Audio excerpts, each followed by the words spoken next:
Well, let's look at some of these horseshoes that I got. I've been getting in this relic dump. I have all these red ones right here I got pretty much this last week, this last week. These ones I got this last year. Basically, most of these I got this last year. I think this smaller one I got, last year. But all these I got this year. I get a lot of horseshoes because I dig in a lot of relic dumps and a lot of farmsteads, older farmsteads. That's what I'm looking for. I'm looking for the older farmsteads that have these horseshoes on them. This is only a few of them. I only had room in the box for this many of them, but I got 23 horseshoes I think this week. 23 or 24 horseshoes. These are all of them. I think I have 3 or 4 more of them in my bag or in a bucket in the back of my truck. But these are amazing, right? Every horseshoe is different, man. Every hoof on every animal is different. All 4 hoofs are different on every animal. There's no hoofs are equal, right? And that's why farriers, get paid big bucks, or blacksmiths get paid big bucks, because it takes a long time to make one of these horseshoes. They don't whip these out like coins. They don't whip them out like buttons. They don't whip them out like buckles, right? Every single one of these has to be fitted just perfect to that hoof, or that animal's health will be greatly reduced, right? And you don't want to lose a shoe, because once you start losing a shoe, it's going to wear out that hoof, and it's going to improvise, or it's going to compromise the inside of that hoof there, and it's going to wear it's just like your fingernail, right? If you clip your fingernails too close, you get that meat on there, and it hurts for a few days. That's just like the center of it's called the frog of a horse's hoof. You don't want to take too much off that frog there, because it's a very sensitive part of that animal. The hoof isn't. The hoof is just like nail. It's just like nail. It grows.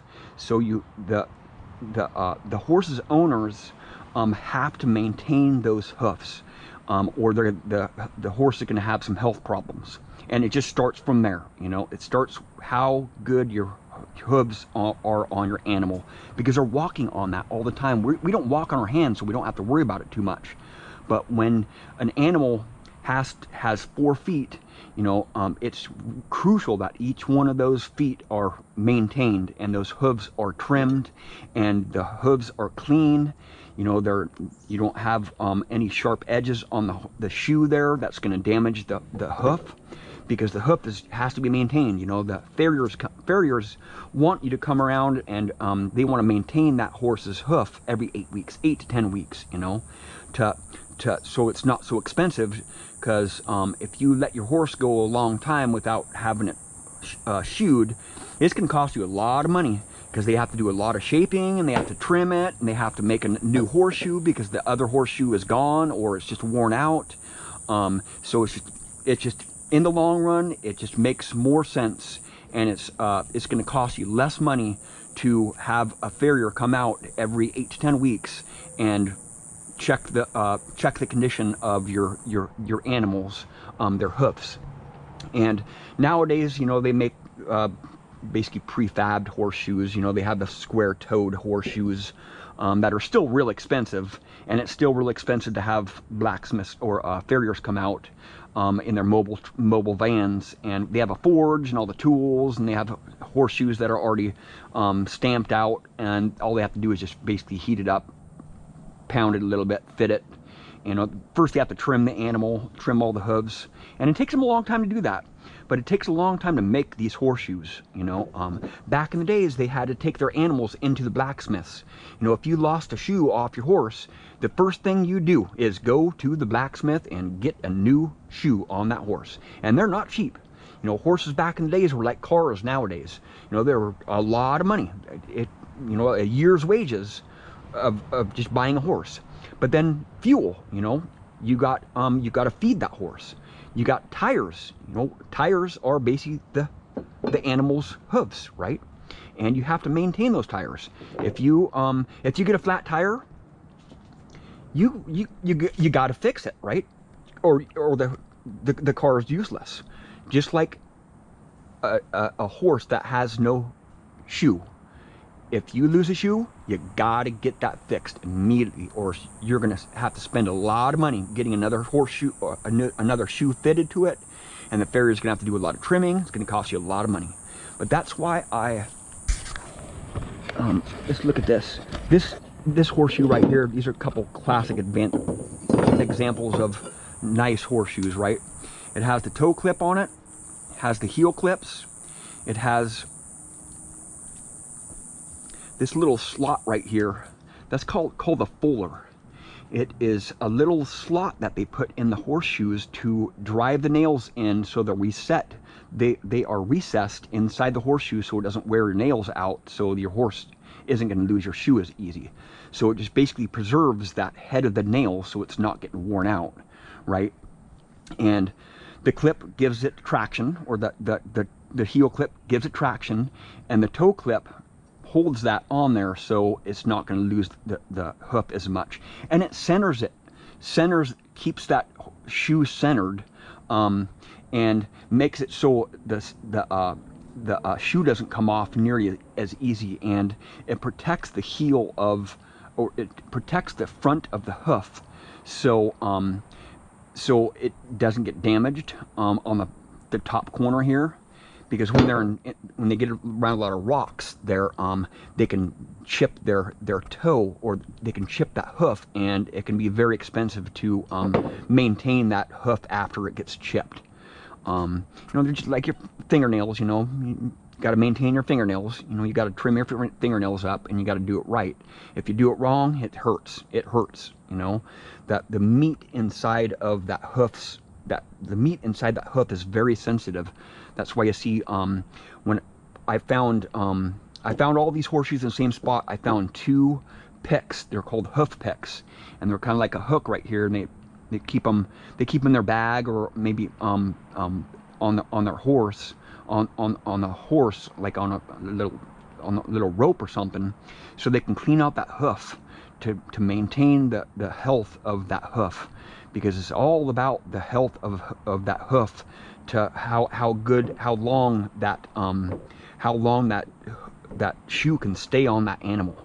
Because if you don't maintain that hoof, that you're going to lose a shoe, and then you're going to need to buy another shoe. They're going to have a farrier come out and fit another shoe on there, and it's real expensive. You know, each one of these took a long time to make. That's why I get so excited, because they're like artwork, man. They're pieces of art. And you know, you can't just go out and just buy a shoe and just nail it in there. They have to be fitted, they have to be pounded, they have to be forged, you have to trim up the hoof. Just a lot of stuff has to go into getting a shoe on a horse's hoof and have it stay for a long period of time. And they got to maintain that hoof too. You know, every 8 to 10 weeks. The farrier usually farriers recommend coming out every 8 to 10 weeks to maintain the hoofs of the animals. And like I said, every hoof is different, every fingerprint's different, every face is different, and every horseshoe is different. And that's why I get so excited. And if you Google it, I'm sweating really bad here. It's still 100 degrees out, and the sun is already down. It's 113 degrees today. But if you Google fitting a horseshoe, or farrier horseshoes, or forging horseshoes, it's amazing. They're pretty long videos, because they don't just stamp them out. You know, they don't just stick a piece of metal in a press and stamp out horseshoes. It doesn't work that way. They have to be just perfect, man, or your horse is gonna hurt. You know, or your animal's gonna hurt. Whatever you have that shoe on there, your ox or whatever. I do have some other oxen shoes up there, upstairs, but I couldn't fit them in my box because I have so many that I got this week. But there's just a few of them that I have. You know, I have a lot more horseshoes than this. This is just a small selection of horseshoes.